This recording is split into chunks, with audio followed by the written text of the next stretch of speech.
अस्सलामुअलैकुम वरहमतुल्लाहि वबरकातुहू। Welcome back to my YouTube channel once again. I hope आप सब खैरियत से होंगे। तो आज जो है, आज चल रहा है रमज़ान का 10वां रोज़ा। और तो मैं आज एक कहानी पढ़ रही थी। एक मेरे पास एक छोटी सी बहुत ही प्यारी सी इखलाकी कहानियाँ नाम से एक छोटी सी किताब है। तो मैंने सोचा चलो आज ये पढ़ते हैं, क्योंकि जितना आपको दीन की मामलात के बारे में समझ आएगी, जितना आप दीन की किताबें पढ़ेंगे उतना ही अच्छी बात है। तो मैंने सोचा इखलाकी कहानियाँ जो है किताब निकालते हैं और आज उसको पढ़ के देखते हैं। तो मैंने उसमें एक छोटा सा किस्सा पढ़ा जो मुझे सच में बहुत अच्छा लगा। तो मैंने सोचा क्यों ना मैं आपके साथ शेयर कर देती हूँ। तो बेसिकली ये जो किस्सा है, ये जो है अ, ये किस्सा जो है रिस्क के ऊपर है। किसके ऊपर है? रिस्क के ऊपर। कि जो रिस्क देने वाला कौन है, बेशक कौन है, रज़ाक कौन है, राज़िक कौन है, बेशक खुदा है। ठीक है, तो वही रिस्क देने वाला है। और जिसको चाहता है, वो जिस तरीके से चाहता है उस तरीके से रिस्क अता करता है। ठीक है, तो चलिए मैं वो किस्सा आपके सामने अपने शब्दों में थोड़ा सा बयान कर देती हूँ। हज़रत सुलेमान अलैहिस्सलाम को तो आप सब जानते ही होंगे। हज़रत सुलेमान अलैहिस्सलाम जो कि एक बहुत ही बड़े और मशहूर पैगंबर रहे हैं अल्लाह के। और अल्लाह ताला ने उन्हें पैगंबरी के साथ साथ बादशाहत भी अता की हुई थी। मतलब वो बहुत बड़े बादशाह भी रहे हैं। और वो अल्लाह ताला ने उन्हें एक ऐसी सवारी भी अता की थी, एक ऐसा जो एक ऐसा सवारी उन्हें दिया था जिस पे बैठ के वो कहीं पे भी जा सकते थे, कहीं पे भी चले जाते थे। तो अल्लाह ताला ने उनको बादशाहत भी अता की थी। और वो बहुत बड़े पैगंबर भी रहे हैं। और अल्लाह ताला ने उन्हें एक ऐसी सवारी भी अता की थी जिस पे बैठ के वो कहीं पर भी चले जाते थे। और वो इंसानों के, जिन्नातों के, शैतानों के, हैवानों के, इन सब के क्या थे, उन सब का इन पर क्या था कि इन सब के बादशाह थे वो। तो यस, और वो इन सब की बोलियां भी समझते थे। क्या था कि इन सब की बोलियां भी जानते थे। जिन्नातों के, शैतानों की, हैवानों की, इंसानों की, इन सब की हुकूमत थी। हज़रत सुलेमान अलैहिस्सलाम जो है, इन सब की हुकूमत थी, इन सब की बादशाह थे और इन सब की बोलियां भी समझते थे। तो अल्लाह ताला, इससे पता चल जाता है कि अल्लाह ताला ने इन्हें बहुत बड़ी बादशाही अता की थी। और बहुत ही ज़्यादा मशहूर पैगंबर भी है ये। तो एक दफ़ा क्या हुआ कि हज़रत सुलेमान अलैहिस्सलाम जो है अपनी सवारी पर बैठे हुए थे और सवारी पर बैठ के कहीं से गुजर रहे थे, किसी जंगल से क्या है गुजर रहे थे। तो किसी जंगल से गुजर रहे थे वो, तो हज़रत सुलेमान अलैहिस्सलाम क्या देखते हैं कि एक जंगल में क्या है, एक बूढ़ा आदमी है। एक बूढ़ा आदमी जो है लकड़ियाँ काट रहा है। क्या कर रहा है? लकड़ियाँ काट रहा है। और उस लकड़ी काटने की वजह से इतनी मुशक्क़त से वो लकड़ियाँ काट रहे हैं, क्योंकि इतना बूढ़ा है, इतनी मुशक्क़त से वो लकड़ियाँ काट रहा है कि उसके जो है जिस्म में क्या है, पसीने आने लग गए, क्योंकि वो बहुत मेहनत कर रहा था। मेहनत और मुशक्क़त से वो बूढ़ा आदमी लकड़ियाँ काट रहा था। तो वो बहुत ऐसे लग रहा था साफ देखने से कि ये बहुत मेहनत कर रहा है। तो हज़रत सुलेमान अलैहिस्सलाम जो कि अपनी सवारी से उसी जंगल से क्या है गुजर रहे थे, तो उन्हें ये देखकर उस बूढ़े आदमी पर तरस आ गया। तो उन्होंने सोचा कि चलो जाके मिल लेता हूँ।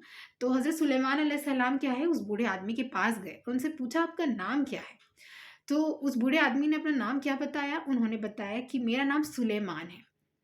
तो जैसे ही उस बूढ़े आदमी ने बोला कि मेरा नाम सुलेमान है, तो हज़रत सुलेमान अलैहिस्सलाम को एकदम से उन्होंने बोला सुभान अल्लाह। और दिल ही दिल में सोचने लगे कि अल्लाह ताला मुझ पर कितना मेहरबान है। अल्लाह ताला ने मुझ पर कितना मेहरबानी की है कि मुझे एक सुलेमान को अल्लाह ताला ने पूरी इतनी बड़ी बादशाही अता की।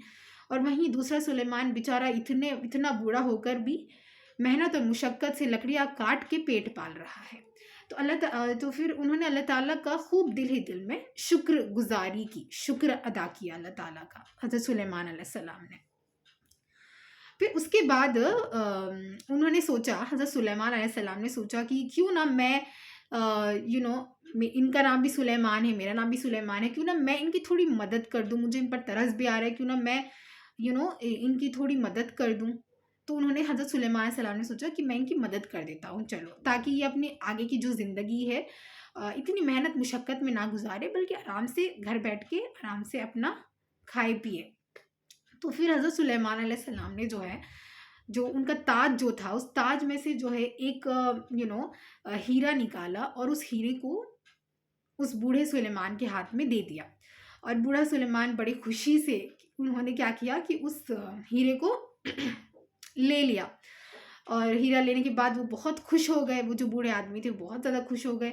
और फिर हज़रत सुलेमान अलैहिस्सलाम ने कहा कि आप इस हीरे को रख लीजिए और इसे फ़रोख्त करके इसका जो पैसा आएगा वो आप अपनी बची कुची ज़िंदगी अपने बच्चों के लिए आराम से आराम से रहिए, आप अपनी आगे की जो ज़िंदगी है उसको आराम से गुजारिए। तो वो बूढ़े ने खुशी खुशी ले लिया उस हीरे को, और खुशी खुशी लेकर फिर उसके बाद सुलेमान अलैहिस्सलाम का शुक्र अदा किया, और फिर उसके बाद वो अपने रास्ते जाने लगे।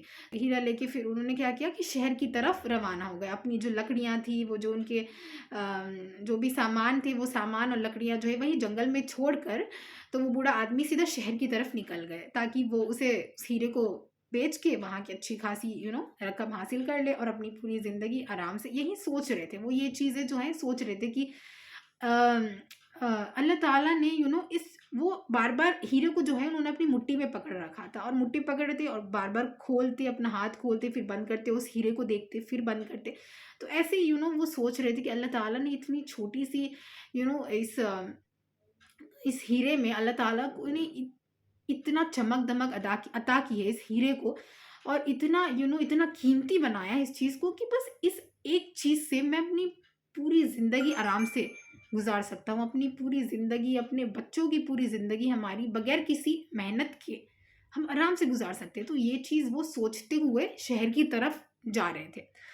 तो अचानक क्या हुआ कि एक चील ऊपर से आई। ऊपर से क्या है, एक चील आई, और उस चील को ये लगा कि उस उनके हाथ में शायद एक गोश्त का टुकड़ा है, तो वो चील अचानक से आई और फिर आके उनके हाथ से वो हीरा लेकर उड़ गई।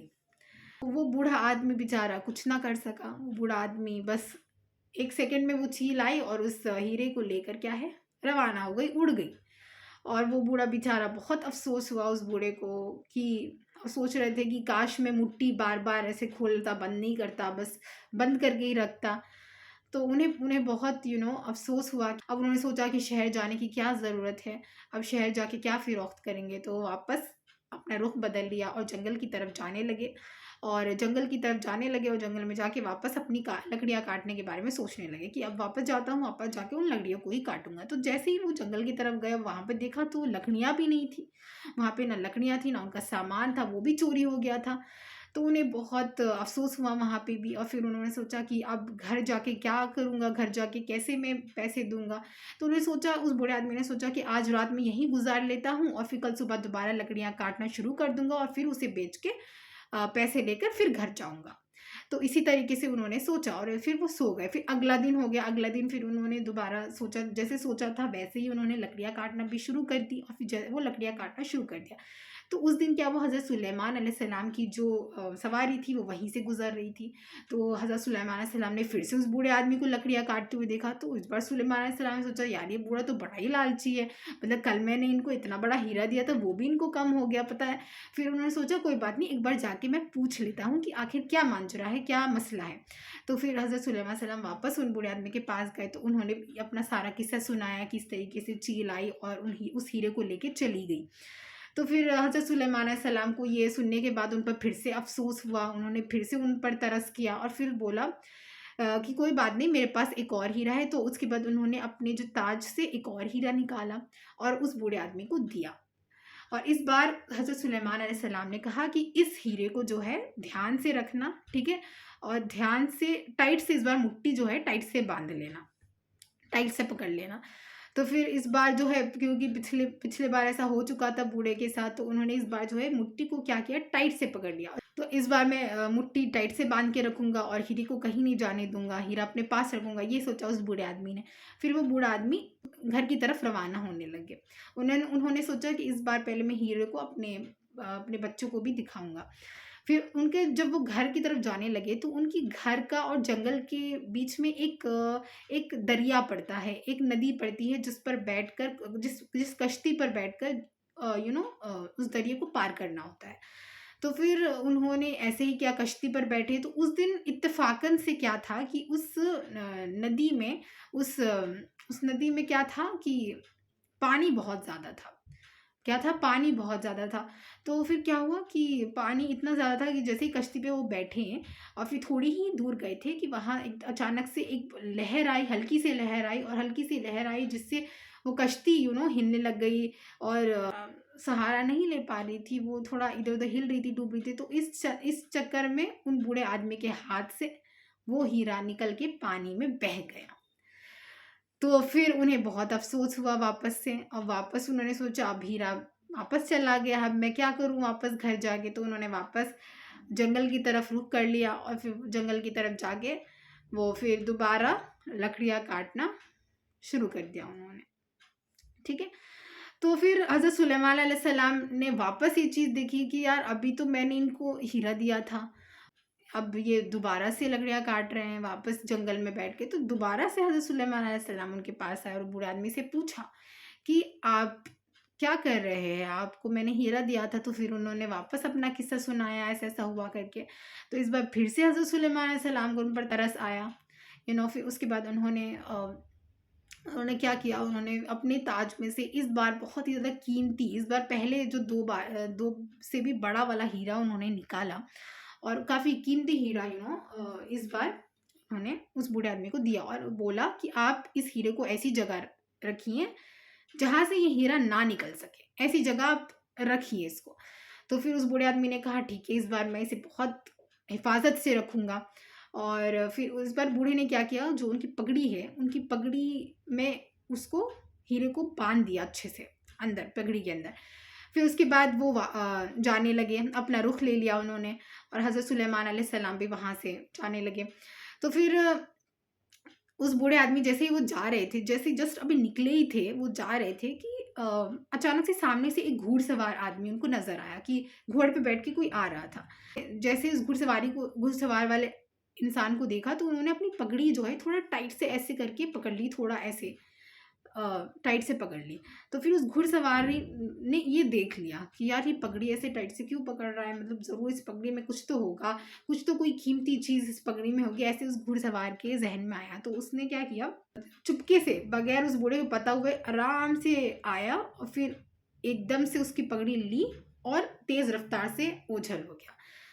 घुड़सवारी जो था वो हीरे को लेके चला गया। और फिर इस बार फिर बूढ़ा बेचारा चिल्लाता रह गया, लेकिन वहाँ पे कोई नहीं था जो उनकी मदद कर सके। तो उन्होंने पीछे मुड़ के देखा, तो अभी हज़रत सुलेमान सल्लम बस काफ़ी दूर पर थे। तो वो बूढ़ा आदमी जो है हज़रत सुलेमान सल्लम के पास गया और जाकर उनसे कहा कि जनाब, जो मेहरबानी आपने मुझ पर की है ना, उससे ना मैंने कुछ खाया है 3 दिनों से, ना और मेरे घरवाले भी, बच्चे भी भूखे हैं 3 दिनों से। तो मेरे नसीब में था, वो भी आपने मुझसे क्या किया, ले लिया। तो आपने जो मेरी मदद करनी चाहिए, लेकिन खुदा को शायद ये मंजूर नहीं था, शायद मेरे नसीब में यही है कि मैं मेहनत से कमाऊं और मेहनत से लकड़ियाँ काटूं और बच्चों को खिलाऊं। तो फिर हज़रत सुलेमान सलाम ने कहा कि बिल्कुल, राज़िक कौन है? बेशक राज़िक खुदा है, मैं राज़िक नहीं हूँ। मैं तुम्हें नहीं खिला सकता। खिलाने वाला बेशक खुदा है जो बैठा है, और वो जिसको चाहे जिस तरीके से खिलाना चाहे वो उस तरीके से खिलाता है। खुदा तुझे शायद इसी तरीके से मेहनत और मुशक्क़त से रोज़ी देना चाहता है, और मैं चाहे कुछ भी कर लूँ, लेकिन मैं रोज़ी नहीं दे सकता। बेशक रोज़ी देने वाले खुदा है, मालिक है, और वो तुझे इसी तरीके से रोज़ी देना चाहता है। तुझे और तेरे बच्चों को इसी तरीके से पेट पालना चाहता है, और इसको ही कस्ब हलाल कहते हैं। और तो उस बूढ़े आदमी ने कहा कि बेशक इसको ही कस्ब हलाल कहते हैं, कि आप जितना चाहें किसी को कुछ देना चाहते हो, क्योंकि राज़िक जो है वो खुदा ही है, ठीक है। और देने वाला जो है वो सिर्फ़ और सिर्फ अल्लाह है, और वो जिसको चाहता है, जिस तरीके से चाहता है, वो उस तरीके से देता है। आई होप आपको ये जो स्टोरी है ये थोड़ी इंटरेस्टिंग लगी होगी, थोड़ी अच्छी लगी होगी। तो इस स्टोरी का नाम है कस्ब हलाल, और कि कस्ब हलाल किसको कहते हैं, और ये मुझे अच्छी लगी थी स्टोरी जो मैंने आज पढ़ी थी, तो मैंने आप सबके साथ ये स्टोरी शेयर की है। आई होप आपको ये वीडियो पसंद आई होगी, और अगर पसंद आई है आपको ये स्टोरी और ये वीडियो, तो प्लीज़ मेरे चैनल को लाइक, सब्सक्राइब और शेयर ज़रूर कीजिएगा। अल्लाह हाफ़िज़।